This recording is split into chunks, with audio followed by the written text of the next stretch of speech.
तो hello everyone, आज की इस वीडियो में मैं आपको पब्लिक प्रोविडेंट फंड स्कीम के बारे में बताने वाला हूं, यानी पीपीएफ के बारे में बताऊंगा कि पीपीएफ स्कीम क्या है और क्यों आपको इन्वेस्टमेंट करना चाहिए। तो यहाँ पे देखिए, पीपीएफ यानी पब्लिक प्रोविडेंट फंड, ये एक भारत सरकार का स्कीम है, यानी गवर्नमेंट स्कीम है। ये स्कीम 1968 में लॉन्च किया गया था और ये स्कीम काफ़ी पॉपुलर भी है। पॉपुलरिटी का रीज़न कई सारे हैं कि इस स्कीम के अंदर आपको कई सारे बेनिफिट्स मिलते हैं, साइलेंट बेनिफिट आपको यहाँ पे मिलते हैं। क्या क्या बेनिफिट्स मिलते हैं, कई हम यहाँ पे वन बाय वन करके कंप्लीट आपको इन्फॉर्मेशन देने वाला हूँ। तो इस स्कीम को ओपन करने के लिए कौन कौन एलिजिबल है, तो पहले हम बात कर लेते हैं कि देखिए यहाँ पे या तो आप माइनर अकाउंट ओपन कर सकते हैं या तो इंडिविजुअल। अगर आप ज्वाइंट अकाउंट ओपन करना चाहते हैं तो बिल्कुल भी नहीं कर पाएंगे, या इसमें एनआरआई कस्टमर भी नहीं कर पाएंगे, या कोई हब या ट्रस्ट के नाम से करना चाहते हैं तो नहीं कर पाएंगे। सिर्फ दो ही यहाँ पे कर पाएंगे, या गार्जियनशिप में, या फिर आप इंडिविजुअल यानी आप खुद अपने नाम से ही ओपन करा पाएंगे। ज्वाइंट बिल्कुल भी अवेलेबल नहीं है।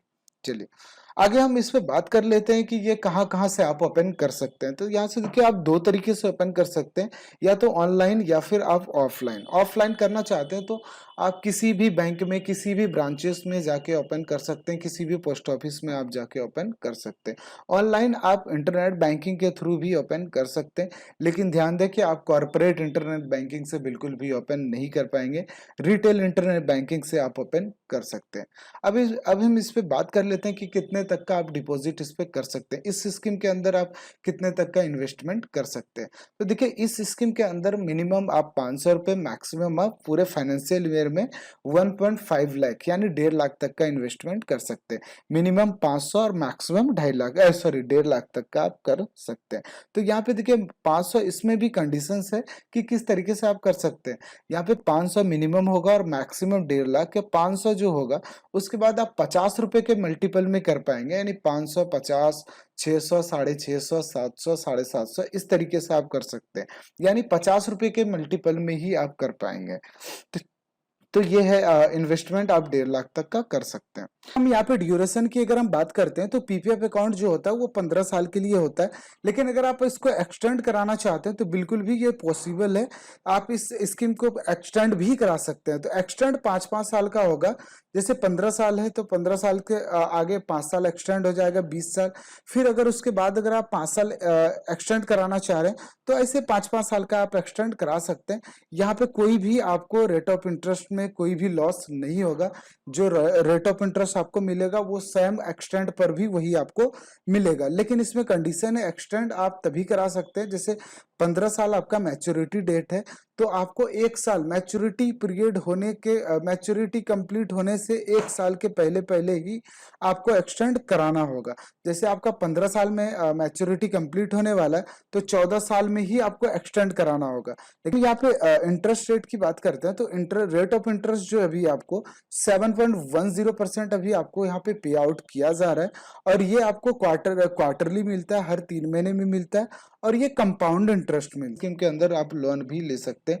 लोन फैसिलिटी अवेलेबल है, बट इसमें कुछ कंडीशंस है। कंडीशंस ये है कि आप 3 साल तक लोन नहीं ले पाएंगे, 3 से 6 साल तक के बीच में आप लोन ले पाएंगे। इसमें लोन अमाउंट जो आपको ऑफर किया जाएगा, इसमें आपका प्रिंसिपल अमाउंट प्लस इंटरेस्ट यानी दोनों इंक्लूडिंग करके 25% ही आप लोन ले पाएंगे, और उस लोन को आप मैक्सिमम 36 महीने यानी 3 साल में ही आपको चुकता करना है, यानी 3 साल में ही आपको ईएमआई पे करना होगा, लोन आपको ये पे करना होगा। यानी 3 से 6 साल तक के बीच में आप लोन ले सकते हैं। ठीक है। अब रेट ऑफ इंटरेस्ट जो इस पे आपको कितना देना होगा, जो आपको लोन मिलेगा उस पर रेट ऑफ इंटरेस्ट आपको कितना देना होगा, ये भी एक क्वेश्चन है। तो देखिए, रेट ऑफ इंटरेस्ट जितना आपका जब आप लोन लेंगे उस टाइम जो पीपीएफ में इंटरेस्ट चल रहा होगा, जैसे अभी 7.10 है, तो उसमें 2% और ऐड हो जाएगा, यानी 9.10% आपको रेट ऑफ इंटरेस्ट लोन पर आपको देना होगा। है कि आप अपने अकाउंट को क्या ट्रांसफर करा पाएंगे, तो बिल्कुल आप कहीं भी किसी भी बैंक में, चाहे प्राइवेट बैंक या गवर्नमेंट बैंक, या फिर आप पोस्ट ऑफिस कहीं भी आप कहीं भी आप अपना अकाउंट ट्रांसफर करा सकते हैं, क्योंकि देखिए ये कोई बैंक का स्कीम नहीं है, ये गवर्नमेंट स्कीम है। बैंक आपको बस फैसिलिटी प्रोवाइड करती है, तो आप बिल्कुल भी यहाँ ट्रांसफर करा सकते हैं। अब इस स्कीम के अंदर प्री मैच्योर क्लोजर भी अवेलेबल है, लेकिन इसमें कुछ कंडीशंस है। यहाँ पे 5 साल आपका जो अकाउंट होनी चाहिए, और स्कीम 5 साल तक मतलब 5 साल कंप्लीट हो जानी चाहिए, और अकाउंट आपका एक्टिव होनी चाहिए। तो दो कंडीशन में आप प्री मैच्योर क्लोजर कर सकते हैं। पहला तो है कि फैमिली मेंबर में हेल्थ कंडीशन बहुत ज़्यादा खराब है, उसके ट्रीटमेंट के लिए आप कर सकते हैं।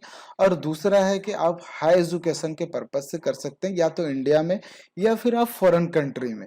तो उसके लिए आपको डॉक्यूमेंटेशन आपको देना होगा। अगर आप ट्रीटमेंट करना चाह रहे हैं तो मेडिकल का आपको डॉक्यूमेंट देना होगा। अगर आप हाई एजुकेशन करने के लिए जा रहे हैं या फॉरेन कंट्री या इंडिया में, तो उसके लिए भी आपको डॉक्यूमेंटेशन आपको देना होगा। लेकिन 5 साल आपका इन्वेस्टमेंट कंप्लीट हो जाने, यानी 5 साल आपका अकाउंट पूरा हो जाना चाहिए था, हो जाना चाहिए। 5 साल अब आपका कंप्लीट होगा, तभी आप प्री मैच्योर क्लोजर कर पाएंगे, और अकाउंट आपका एक्टिव होना चाहिए। अगर हम यहाँ पे टैक्स बेनिफिट की अगर हम बात करते हैं, तो इस स्कीम के अंदर आपको section 80C of income tax के तहत पूरे फाइनेंशियल ईयर में अगर आप 1.5 लाख तक का इन्वेस्टमेंट करते हैं, तो उस पर कोई भी आपको टैक्स नहीं लगता है। साथ में इस स्कीम में आपको ट्रिपल ई का भी बेनिफिट आपको मिलता है।